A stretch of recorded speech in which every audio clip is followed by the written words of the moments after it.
I now recognize for 5 minutes Dr. DesJarlais of Tennessee. Thank you, Chairman. Ms. Oakley, last September, GAO issued a report outlining the challenges facing the Columbia-class submarine program. As you know, the timely delivery of these submarines is critical for the nation's nuclear deterrence posture.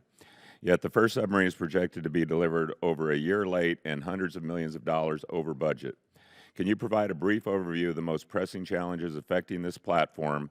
And your report includes recommendation for immediate reforms that the Navy should undertake, but is there any specific action that you believe Congress should take as well? Thanks for that question. Yeah, we've been looking at the Columbia-class program since 2017, and we've been identifying issues that were going to be challenges and risks for this program all along. Specifically right now, the biggest challenges that they're facing are with material availability and workforce shortages. And not just workforce shortages, also workforce capacity. So when you're trying to build up a workforce so significantly to be able to do the work that you need done, you experience the issue called green labor, where it just takes a lot longer for those folks to do things, and it also requires a lot more detailed information to be provided to them. And I think that's been one of the biggest struggles that that program has dealt with at this point in time. I think the one thing that I would also say is that we've made various recommendations to the Columbia-class program over the years to really do a critical assessment of the risks that are facing that program to ensure that everybody has a good understanding of what it's actually going to cost and how long it's actually going to take. And I think some of those risks are coming to roost now that they haven't critically assessed. One final thing I'll mention is that Columbia-class and Virginia-class are so interrelated. And any issues on Columbia-class are going to rightly affect Virginia-class because of the shared builders and the shared industrial base.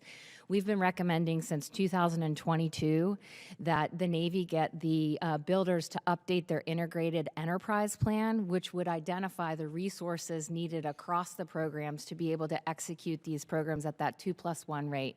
And they have yet to update it since 2019. So I think that's one clear recommendation that I would call to your attention. Yeah, thank you.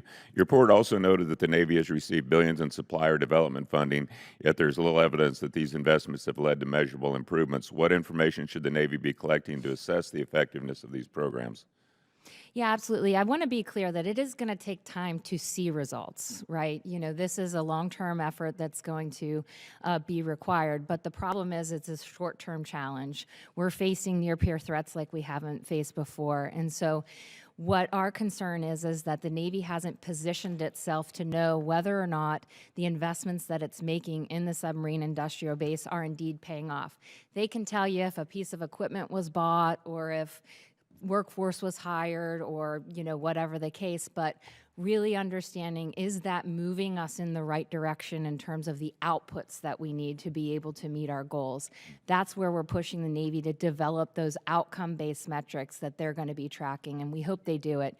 Because honestly, we can't get 5 years down the road dumping billions of dollars into this and realize that our investments didn't pay off. They have to be successful. Would it be helpful if this committee considered introducing reporting requirements on supplier investment effectiveness to improve transparency and accountability? I think any support that this committee can give to the Navy's action in this regard would be important. Okay. Are there any specific supplier component types that have consistently caused problems? And if so, what steps should be taken to strengthen the supplier base as a whole? It ranges. You know, there's a number of issues. Forging is one of the biggest challenges, and you know, the Navy is really doing a good job of trying to target what those key issues are in terms of the bottlenecks by identifying critical suppliers. And also, I would like to call out that the Navy is taking some steps to try and address some of these supplier-based issues through the use of technology and additive manufacturing. And I think that those are very promising approaches that if the committee were to provide support in terms of you know, encouraging the Navy to continue down that path to address some of these challenges, it would be a good thing. Okay. Thank you all for your testimony today, Mr. Chairman. I yield my time, and Mr. Whitman's back.